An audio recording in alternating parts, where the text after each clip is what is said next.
it's a day I'll never forget. I'll never forget it. I got a phone call about 9 o'clock from one of our members and couldn't believe what I was hearing, and I just had instinct. I grabbed my camera, then I grabbed my car keys and told Terry I was heading down to the courthouse because it's on fire. And you just don't know what you're going to be faced with when you arrive. People from the society and the community were standing around in absolute horror. The emotion of shock, horror, despair, absolute tragedy, because everyone loves the building.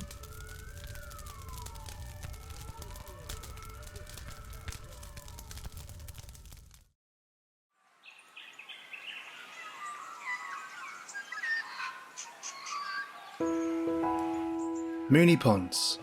Before European settlement, Moonee Ponds Creek was the home to the Wurundjeri people of the Kulin Nation. During European settlement, the suburb was mainly typified as farmland. However, the suburb became a hub of activity in the 1850s, when gold was discovered in Castlemaine and Bendigo. Moonee Ponds became the main route to the diggings through Mount Alexander Road, leading to shops and facilities opening in the area.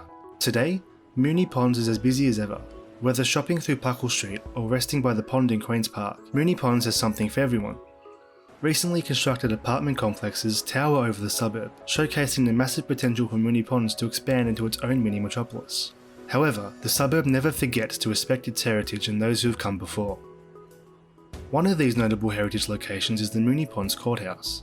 Standing proudly on the corner of Mount Alexander Road and Kellaway Avenue, the building is a monument commemorating the suburb's humble beginnings. So this building was built in 1890 and served as the Essendon or Moonee Ponds Courthouse from 1890 through to about 1972 or 73. The building was initially proposed on August 5, 1889. Plans were drawn up by the prominent public works architect Samuel Edward Bindley. The government employed the architect to take charge of building designs for northwestern Victoria. Throughout his career, he would prove himself to be prolific. Currently, at least 14 of his buildings are listed in the Victorian State Heritage Register, including the Moonee Ponds Courthouse. A year after its initial proposition, the courthouse opened on August 8, 1890.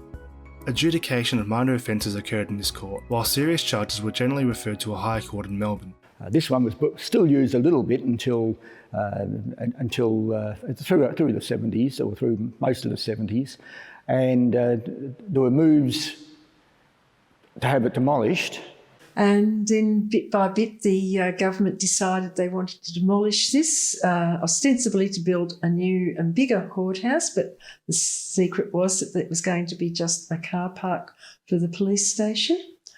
And then the society got together and they fought tooth and nail along with other members of the community to save the courthouse. The desperate battle to preserve the building was led by the Essendon Historical Society. Formed in 1970 by a group of local residents, the EHS recognised the importance of protecting all aspects of local history for the benefit of present and future generations. The Essendon Historical Society was formed in 1970. Surprisingly, Essendon, although it had a very rich history, no society had been formed until that time.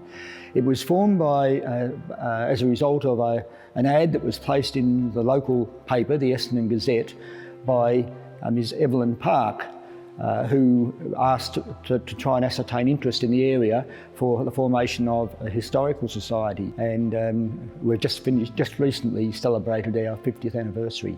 The EHS finally secured victory in 1979. And then eventually the thing raged for about 4 years, and in the 70s, Sir Rupert Hamer, who was the Governor of Victoria, the Premier of Victoria at the time, he intervened and he told the government that this building had to go to the Essendon Council, and then the Essendon Council deemed it to the Essendon Historical Society, who had said long and loud that they wanted this building for their headquarters.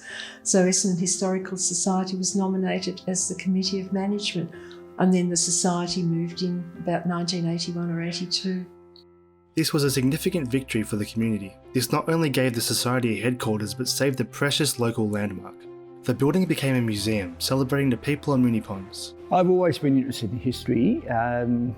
Didn't always have the time to do very much about it, My father joined the Historical Society right back in not long after it was formed, and I joined somewhere around about 1975, but couldn't do much about it until, I wasn't very active really until I retired in 1998. I like history from a point of view of the interest of the local people and places. I grew up in Essendon, and I was also in a situation where I'd had to retire from work due to an accident, so it was nice to find a group of people to belong to.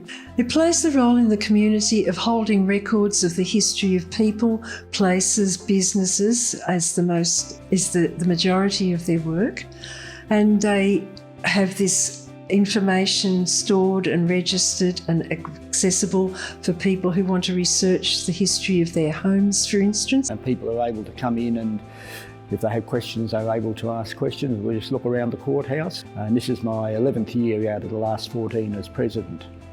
So someone else has to come forward soon. Disaster struck on Monday, June 27, 2016. EHS members woke up to the news that the courthouse was on fire. Fortunately, no one was in the building at the time. I got a call from Judy Madigan, who was an ex-president and life member of the Society, who called me while I was having our breakfast saying, "Bob, you'd better get down to the courthouse quickly, it's on fire." You just don't know what you're going to be faced with when you arrive. And when I got there, as I got closer, you could see all the helicopters moving around overhead, and then the fire engines and the firemen with their hoses up on the top. And of course we couldn't go into the building, and our secretary Mary Carl and I were on standby to go when we were allowed into the building to find out what we had lost and what was saved. And that was a rather traumatic thing, just waiting and not knowing what we were going to find when we got inside. Fortunately, most of our collection was in the rooms with a lower roof level, and the fire didn't affect those rooms, apart from just minor water and a few little bits of damage of scorch marks and things. Anything that was in the main chamber of the main courtroom, if it wasn't the flames, it was the water from the firemen, and we did lose some lovely photographs and things that were around the room. We had an 1866 series of photographs in a big gold frame, which had been lying on the table in the middle of the room, wrapped in blankets because we were having some work done in the corner of the room. Fortunately, the photos that were in there at the time were not the originals.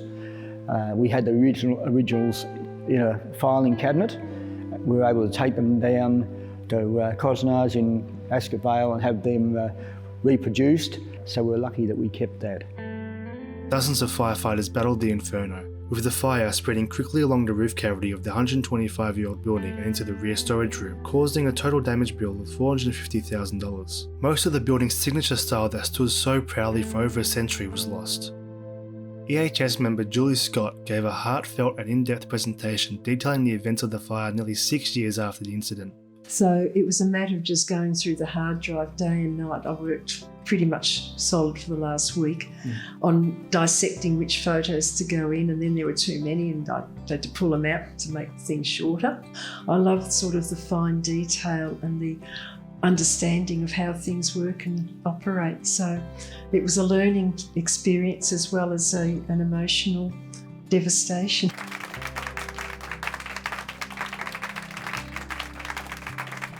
The whole thing, it's not about me, it's about people, and do they like it, do they understand it, and are they interested? And they all just came up and said, wow, that was terrific, I'd forgotten so much, and you put it together so well. It was very helpful because there were quite a lot of people who have come to the Society since the end of the restoration. And it was basically aimed at them. After 2 years of hard work, the museum was reopened on November 21st, 2019, much to the celebration of the community. Today, Julie's presentation acts as a closing of a chapter for the EHS. No longer does the Society want to look back at the devastation of the fire. Instead, the EHS look towards the future. It's time to put it to bed. We've got a new day ahead of us. Let's go forth into the new era of having the courthouse up and running. We've been very lucky. It's one of those things that we would never want to have to go through again, but we're very, very proud of the fact that we can say, well, the courthouse we can now hope it will last another 100 years.